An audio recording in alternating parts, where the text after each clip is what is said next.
Hey guys, Metagross Freak here. I know the lighting isn't super great. I just have a really crappy window right behind me. Sorry, that's why I'm going to try to make more night videos if I do face cam. Anyway, I promised I would show Magic because basically about 95% of this I got from my friend yesterday. So I want to go through the cards I think are good. I'm not an expert at Magic. I'm actually still really noobish. So if you guys could give me your opinions on cards, that might help me decide whether I'm going to add stuff to a deck or make a new deck entirely. So it may seem like I'm showing off, but really I'm asking for your help. Because like I have friends who play Magic, but I don't know. I kind of want to get someone else's opinion who doesn't have a play style that counters mine. So, the first card is Revel of the Fallen God. It's one of the Xenagos cards. Essentially, you put 4 2/2 red-green satyrs, which they have haste, which is really cool, into the battlefield. So for only 7, you can haste 8 damage, which I think is kind of cool. Plus the fact that they're red and green gives you, what's it called? It gives you loyalty. Not loyalty. It's a different word entirely that is not loyalty. Devotion. It gives you devotion. So I don't know how good that is, but it seems like a good card, plus tokens are always fun. Zerta Druid, which I can tap to add a green mana to my mana pool, and what does it say? Whenever I tap Zerta Druid for mana, it deals 1 damage to each opponent.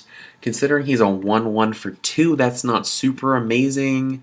I mean, I might as well just use what's it called? Some kind of various elf-related creatures, because elves can tap for a lot of mana. But the fact that he also deals a little bit of damage and does the mana kind of makes up for it. I also just really like the artwork. It looks like he's gonna, do an energy blast. Here we go. Pillar of War. 3 for a 3/3 artifact creature. Has Defender. I like that.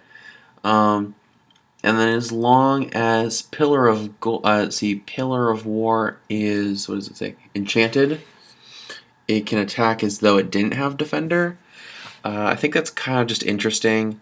Defender is a nice ability. I'm not sure if I like the card. I mostly like it for the artwork and the fact that it's a decent price. It's 3 for a 3/3, and basically as long as you give it an enchantment, which will buff it even stronger, it can attack. I think that might be worth it. I'm not sure. Let me keep going through here. Wildfire Cerberus. Costs 4 and a red for a 4/3. That's kind of expensive. Plus its ability costs 2 red and 5 for Monstrosity 1. So it's really expensive and only becomes a 5/4 when you Monstrosity it. But when you do Monstrosity, it deals 2 damage to each opponent and each creature your opponent controls. I think that's kind of cool because even though he's expensive, you can just be like, boom. It might be good if you're trying to just do a giant attack wave. Again, I like the artwork though. It looks kind of like you can just tell that just all hell broke loose on this card. It's kind of cool.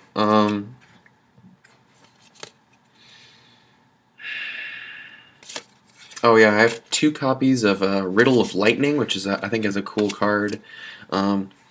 Choose target creature or player, and I get to scry 3, and then I can reveal the top card to then I reveal the top card of my library, and Riddle of Lightning deals damage equal to that card's converted mana cost.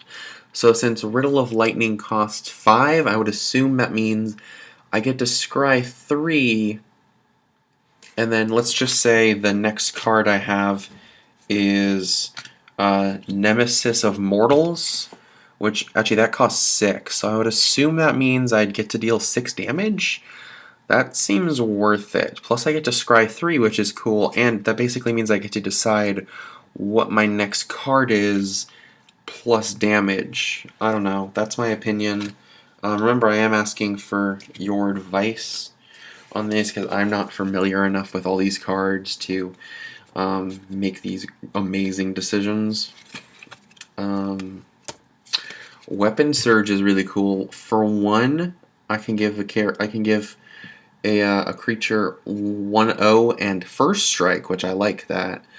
And then if I'm willing to pay just only 2 more for Overload, all of my creatures get the 1/0 buff until the end of the turn. I like that. That's kind of cool. Aspect of Hydra is cool. I have a mono green deck, and so this gives XX, where X is my devotion to green. I think that's really awesome. I love this card. I don't even know if it's any good. I don't even know if it's any good, but I run a mono green, so I think that just would be really OP.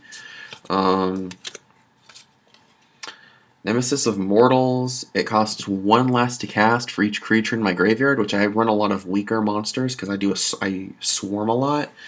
And for 9, it gives Monstrosity 5 this ability, costs 1 less to activate for each creature in my graveyard. So since he costs 6, if I have 6 monsters in my graveyard, he's free to play, plus Monstrosity only costs me 3, and then it gives him 5 1/1 counters, bumping up to a 10/10.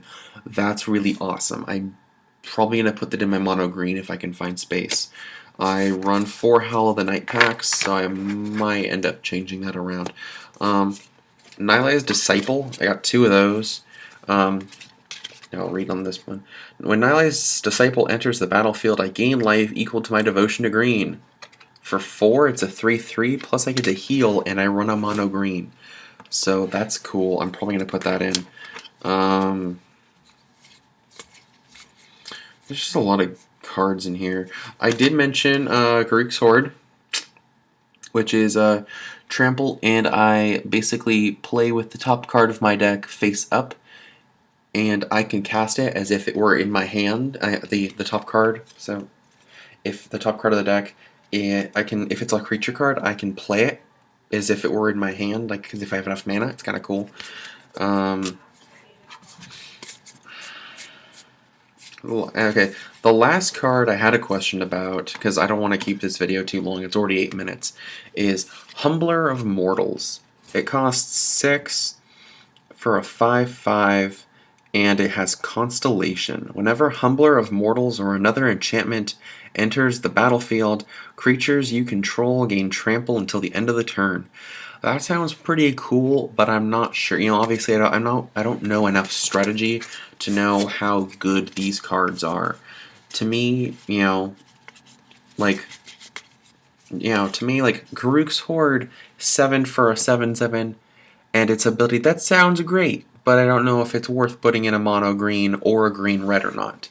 Or, Humbler of Mortals sounds like an amazing card. I just don't know if it is worth it or not, So, please go through the cards I mentioned, and if one of those sticks out to you as a good card, please let me know. Thanks for watching. I'm at a Gross Freak, and have a good one. Bye.